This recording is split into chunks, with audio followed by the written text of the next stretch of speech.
engendré aujourd'hui une crise humanitaire. Dès les premières heures qui ont suivi la catastrophe de Goma, vous avez dépêché une équipe gouvernementale sur place. Et aujourd'hui, Excellence Monsieur le Président, vous sortez d'une longue réunion avec les missionnaires de Goma, avec la présence du Premier ministre.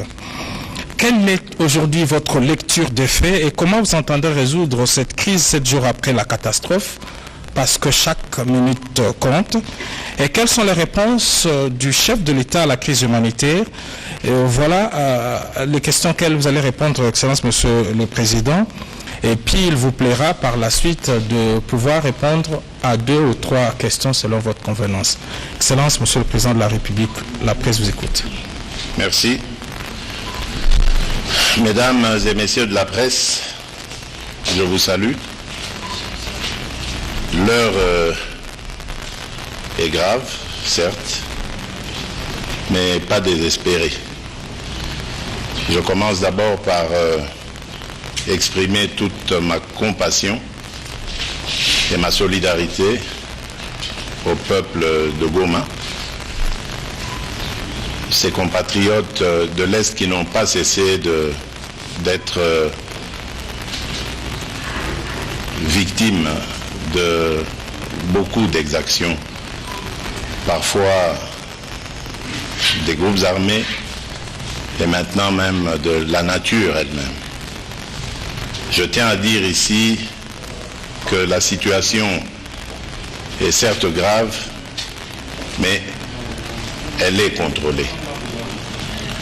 Comme vous le savez, je me trouvais à l'étranger lorsque cette nouvelle du drame est arrivée, de l'éruption est arrivée. Et tout de suite, j'ai interrompu mon séjour pour rentrer sur place. Avant cela, évidemment, j'avais pris langue avec le chef du gouvernement et ensemble, nous avions décidé d'envoyer une équipe du gouvernement sur place. Et il y a eu 7 ministres qui sont partis immédiatement pour faire l'état des lieux de la situation. Et ils avaient déjà sur eux les moyens, les premiers moyens qu'il fallait déployer pour faire face à l'urgence. Et depuis lors, ils sont revenus. Nous avons eu une première rencontre hier au Conseil des ministres qui s'est longtemps penché sur la question. Et aujourd'hui, j'ai voulu les rencontrer pour qu'ensemble, nous voyions quelles sont les mesures qu'il faut prendre pour faire face à la situation. Et donc, je voudrais, avant de passer à l'explication de ces mesures, attirer l'attention quand même des uns et des autres sur le fait que l'heure n'est pas à la manipulation, comme on le voit dans les réseaux sociaux, ou au règlement de compte en utilisant des mensonges, de la manipulation politicienne, dans le but de faire passer le gouvernement comme n'ayant pas le contrôle de la situation. Ce que nous avons eu comme réunion aujourd'hui, et hier même en Conseil des ministres, a démontré que nous avons le contrôle de la situation. Et donc, qu'est-ce qui se dégage après ça? Tout simplement qu'il y a d'abord des déplacés, nous constatons, suite à cette éruption. Il faut expliquer que ces déplacés sont partis parce qu'il y a eu une situation inédite. D'abord, l'éruption elle-même n'a été prévue par aucun observatoire au monde. C'est une situation inédite. Il y a eu une polémique sur l'observatoire volcanologique de Goma, mais cette polémique n'a pas lieu d'être. Personne n'a vu venir cela. Ça arrive. Ensuite, il y a eu une coulée de lave souterraine qui a ouvert la porte à plusieurs hypothèses. Toutes ces hypothèses mettaient en danger la vie de nos compatriotes de Goma. Et donc, il fallait absolument qu'ils évacuent la ville, parce que leur vie était en danger. Et très sincèrement, je préfère avoir des difficultés à prendre des populations en charge plutôt que de voir ces populations être décimées par une catastrophe naturelle parce qu'on n'a pas su anticiper. Donc voilà pourquoi ce qui se passe n'était pas prévu et donc ne pouvait pas se passer comme dans le meilleur des mondes. Il fallait bien réfléchir avant de prendre le taureau par les cornes et c'est ce que nous sommes en train de faire. Il y a aussi le fait que ces déplacés sont partis dans plusieurs directions et beaucoup d'entre eux ont été reçus, soit dans leur famille, comme ceux qui sont allés à Bukavu, à Rutshuru, peut-être même à Sake aussi, soit par des familles de bonne volonté, des familles hospitalières, et je tiens vraiment à remercier tous nos compatriotes pour cette solidarité. Et c'est très difficile, donc, vous comprenez bien, dans une situation pareille, d'avoir le nombre exact de sinistrés pour pouvoir organiser une prise en charge qui soit efficace. Donc, voilà pourquoi il y a eu un temps qui s'est passé. Mais aujourd'hui, nous pouvons dire que nous sommes en voie d'identifier le nombre de victimes et de pouvoir commencer à déployer. Et ça a déjà commencé à Sake d'ailleurs, où des camions-citernes contenant de l'eau potable ont été envoyés ainsi que des vivres.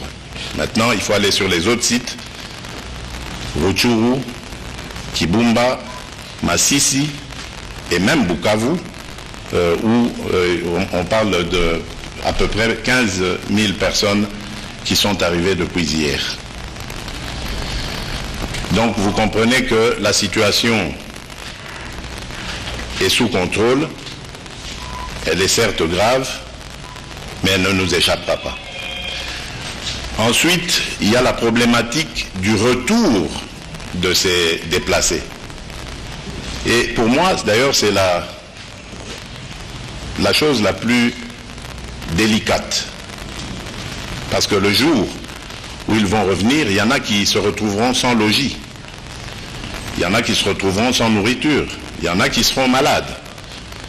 Donc, ça aussi, ça nécessite une anticipation. C'était aussi le but de cette réunion. Et dès que ce sera possible,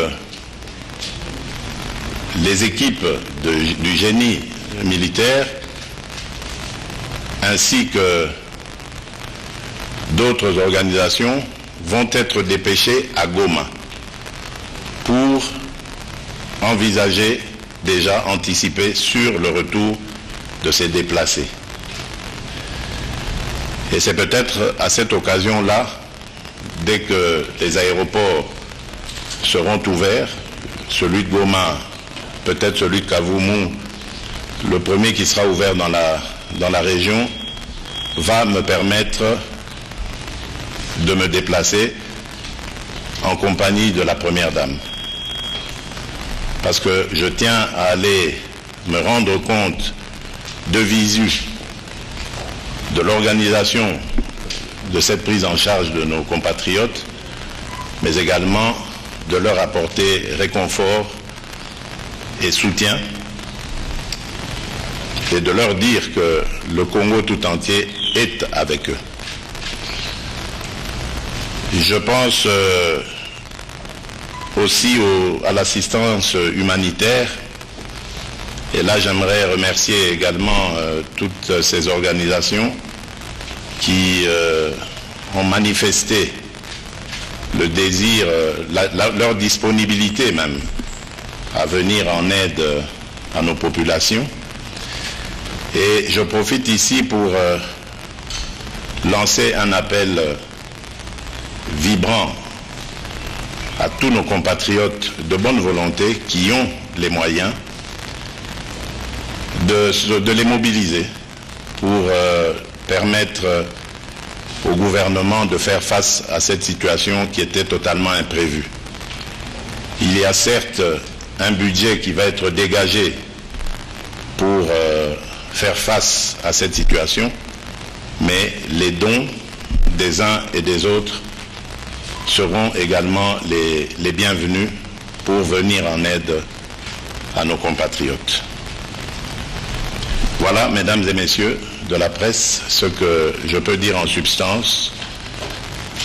Je vous remercie pour votre attention et me mets à votre disposition pour d'éventuelles questions. Merci beaucoup, Excellence, Monsieur le Président de la République. Nous avons enregistré 3 candidats aux questions. Nous appelons dans un premier temps Madame Anastasie Toudié chez les VOA pour venir poser sa question. Oui.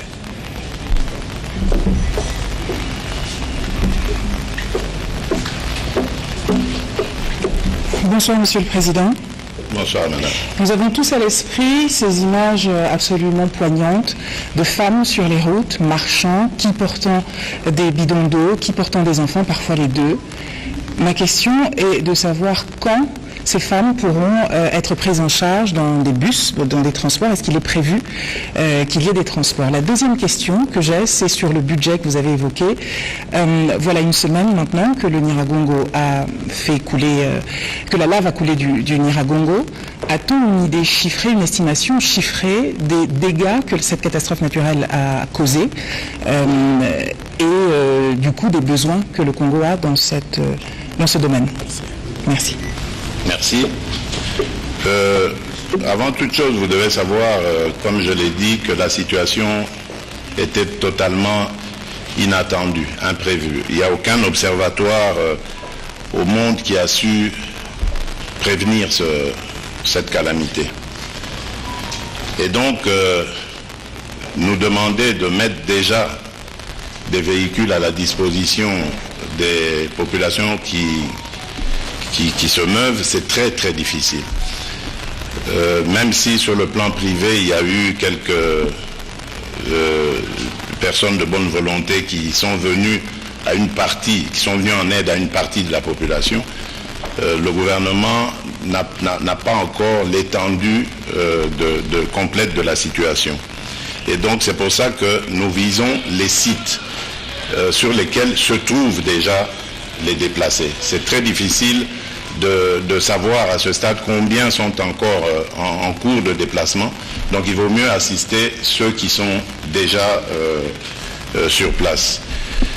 Vous avez parlé de budget. Il y a un budget qui a été dégagé. Les moyens, vous savez, on les prévoit, mais on n'est pas toujours sûr qu'ils suffiront. Voilà pourquoi, en plus de ce que nous allons déployer, le Premier ministre nous le dira, parce que je vous ai dit, nous attendons encore certains inputs. Le Premier ministre le précisera, et croyez-moi, il y aura une transparence à la fois au niveau du budget qui sera dégagé, mais également de la gestion, c'est-à-dire de ce qu'il en sera fait.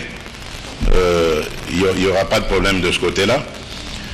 Et donc, lorsque nous aurons reçu tous ces inputs, nous pourrons savoir avec exactitude ce qu'il faut faire. Parce qu'il ne faut pas oublier, madame, que ces déplacés ne le sont, et je le souhaite le plus ardemment possible, ne le sont que pour quelque temps. Donc, ici, les besoins seront ceux du quotidien, c'est-à-dire boire, manger, se laver, utiliser des latrines convenables et se loger au moins de manière convenable pour quelques jours en attendant le retour. C'est pour ça que je disais le plus grand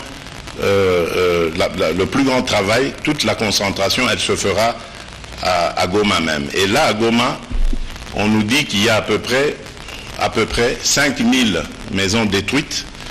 Le gouvernement avait déjà apporté les moyens donc il y avait un besoin urgent en tôle pour reconstruire ces maisons. Le gouvernement avait déjà apporté les moyens pour ces tôles, mais pour 2000 seulement, donc on ne pouvait pas donc commencer à les distribuer, non seulement parce que les sinistrés étaient partis, mais en plus parce que ce serait du 2 poids 2 mesures, on ne sait pas dans quelles conditions on allait le faire.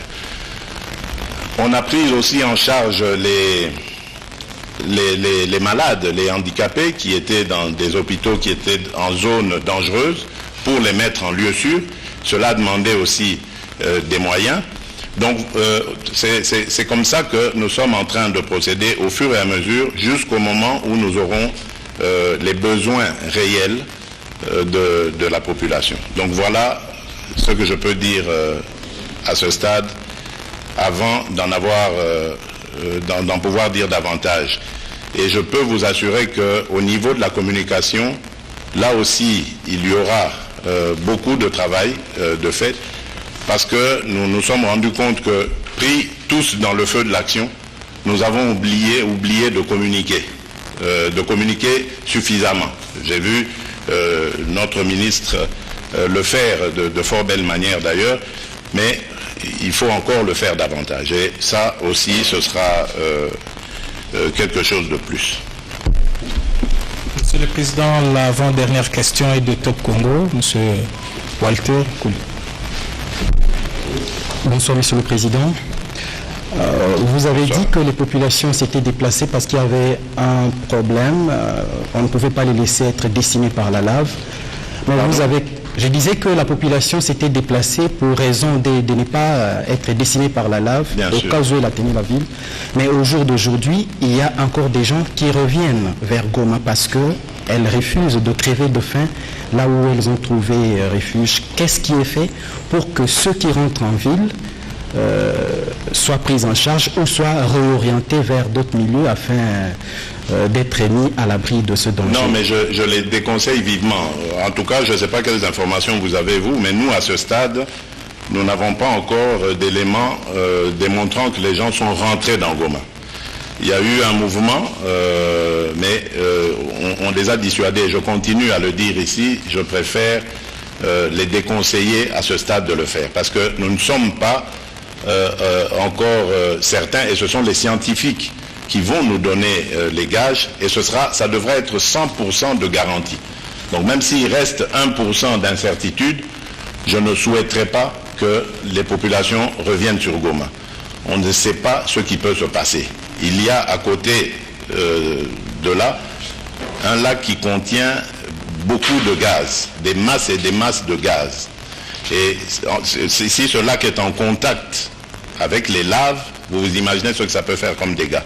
Il y a une coulée souterraine de lave qui peut surgir à tout moment n'importe où dans la ville. Donc les scientifiques qui suivent au quotidien, d'heure en heure, de minute en minute, cette situation, pourront nous dire exactement quel est l'état de la situation. Et alors, à partir de ce moment, nous allons organiser en ordre, bien sûr, des convois de retour. Et c'est peut-être là, madame qui avait posé la question sur les véhicules à mettre à la disposition des déplacés, c'est là qu'il y aura une réponse, parce qu'à ce moment, nous pourrons les faire revenir de manière ordonnée. Voilà. Merci, Excellence. La dernière question est des RFI, Passant Ligodi. Excellence, déjà la première question c'est celle de savoir, vous avez des informations de terrain, quel est l'état du Nyiragongo aujourd'hui? La seconde c'est par rapport à l'appel, à l'aide qu'on attend de plus en plus. Ça que par exemple avec une capacité de 70 000 personnes qui reçoit 180 000 personnes, n'est-ce pas le moment par exemple de lancer un appel à l'international? Et peut-être une dernière, ce sera sur le dégazage du lac Kivu. Est-ce qu'on peut avoir des étapes, des dates par rapport finalement au début des travaux? Merci. Très bien. Déjà pour commencer, par rapport au Nyiragongo, je crois que c'est les volcanologues qui peuvent nous dire exactement quel est son état. Ce qui est sûr, c'est que aujourd'hui, la lave n'est plus dans le cratère, mais le volcan reste actif.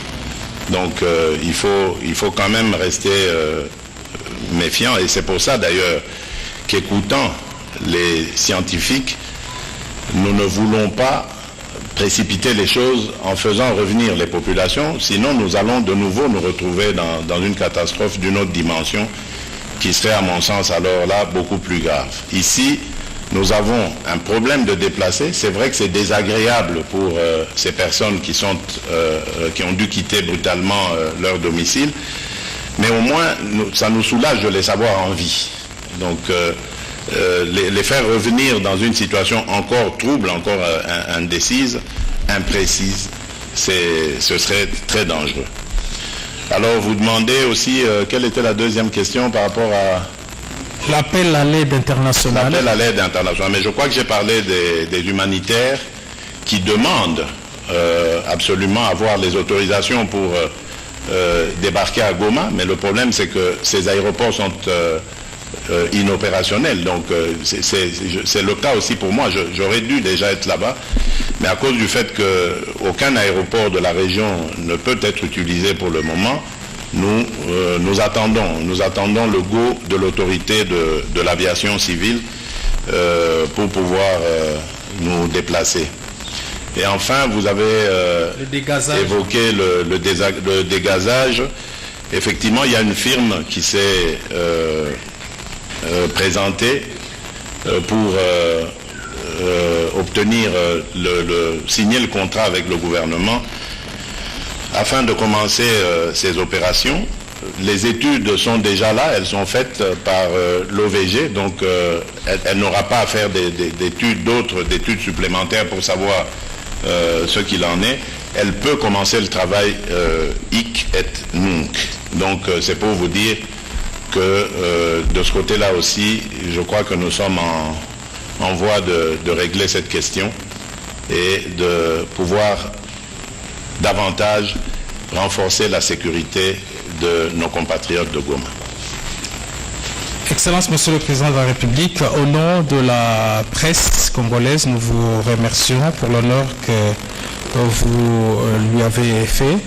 Et cette presse réaffirme toujours son engagement de vous accompagner dans toutes vos actions. Merci, Excellence. Merci. Merci, mesdames et messieurs. Et bonne soirée. Merci. Voilà, bon week-end. très chers téléspectateurs, vous venez là donc de suivre les réponses du président de la République, Félix Antoine Tshisekedi Tshilombo, aux différentes préoccupations de la presse ici présente au palais de la nation. Le président a pris l'engagement de descendre à Goma avec sa tendre épouse, la première dame, Denise Nyakero, pour aller réconforter les populations victimes de cette éruption volcanique qui a eu lieu à Goma, avec ses effets collatéraux sur le vécu de la population. Mathieu Moudibango. Matonde Botondi, Blaise Bokoka, Baïba, Sobalandi, Sango, Eye, Mokambekolo, Félix Antoine Tshisekedi Tshilombo, Aoutiko Yebisa, Bana Banso Ekolo Congo Démocratique, Bandeko Wabiso, Azomi, Ounkumba, Goma, Kuna Etuka Nord Kivu, Epai Wapi, Baike, Batiki Bandako Babango, et Sengela Kipenza, Batika Yango Pona Komi Batela, Ko Batela Bomo Ibabato, Kasima Kamboma, Bale, Manene, Maïma Salami, Bato Bakende, Pelisusu, ezali pona potopoto ya moto ezalaki kobima kasi esengebe baite maimanso mazali koleka kuna mbula matari ezali kolandela yango mokolo na mokolo, ngonga na ngonga, ntango na ntango manso mazali kolandema malamu lolenge babengaka situation ezali contrôlée na mbula matari pona koyeba lolenge makambo manso mazali koleka kuna.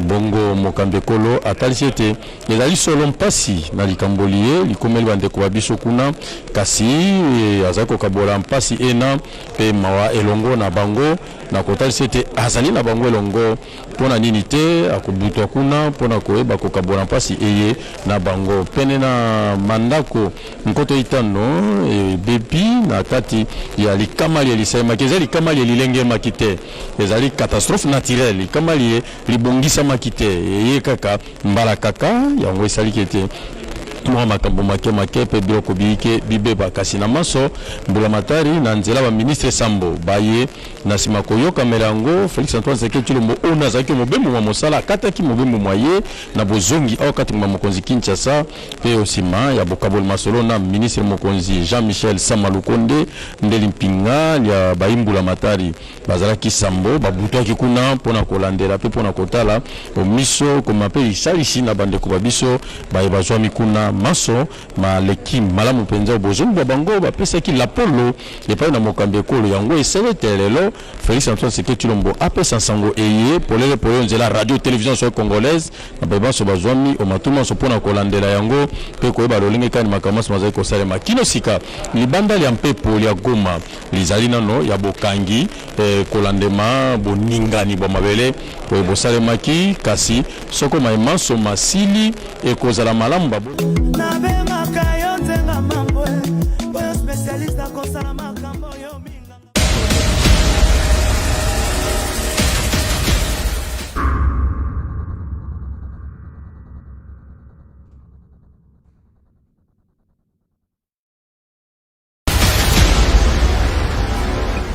loko na tikali na moya motuya mwana o na tikali na ye ba mama ba papa likambo ya mabele sangwema ezali titre oyo Elise Salumu Nengila amemeli bino na cinéma africain pe congolais en général avec impact na idéologie oyo ezali korelate lisolo ya mwana mwasi oyo nyota tala botuna nga nini désormais soki obeti na YouTube Elise Salumu officiel oza mobimba mpo na kolanda filme oyo likambo ya mabele sangwema bokanisi esili tete papa mama ndeko mwasi ndeko mobali mutu azape te le 30 mai 2021 oyo na ngonga ya 18h sortie officielle ya cinéma africain likambo ya mabele sangwema avec Elise Salumu Nengila oyo amemeli bino lisolo oyo avec impact na idéologie tala à partir ya 18h le 30 mai 2021 oyo mutu azapete na page Facebook Elise Salumu officiel pe na YouTube na Elise Salumu officiel na Instagram Elise Salumu officiel pour na kolanda sortie mondiale ya film africain oyo lisolo ya mabele babengi bongo likambo ya mabele. Merci na Elise Salumu Nengila pona nyoso oyo sali pona kobimisa lisusu cinéma congolais na mokili mobimba.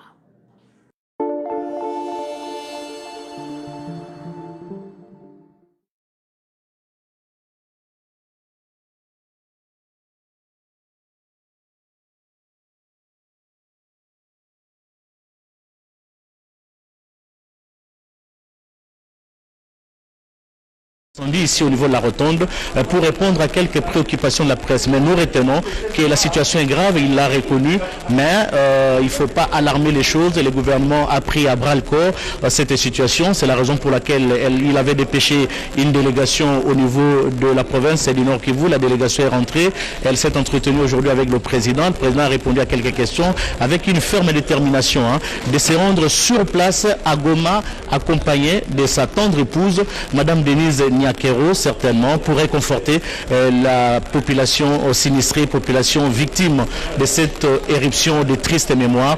Grande a été la joie pour la RTNC de vous retransmettre en direct cette importante cérémonie. Merci à toute l'équipe technique, Jérém Skelani, merci. Merci à Evelyne Inkulamba et Rémi Kalema. Merci à l'équipe technique aussi qui est restée au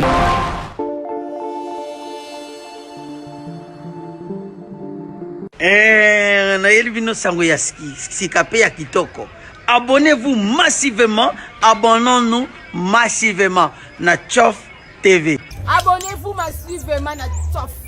Ok, Tchof TV. Batmanjela lino comme plus barozi mchomfro mesana. Babi boroto be miso kitoko. Il y a kafu. oh nyonso alinga Rosie ok kuna bosati baémission bapolitique baémission nyonso comme journal babwaki mona me muchope loti mwana aoloba sotaka na tension ni muchope aoloba.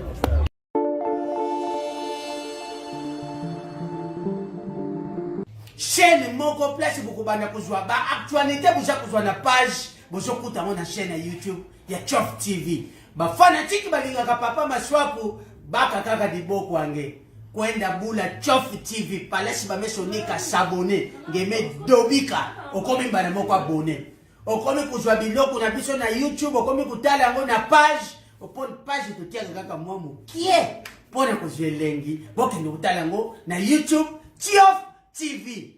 Bon s'abonner massivement. Abonnez-vous massivement. À Foula ma chaîne, à Foula ma artiste. Sikoyo, aïe makambu, na TV nae. Chof TV. Abonnez-vous massivement. Nga na sabona.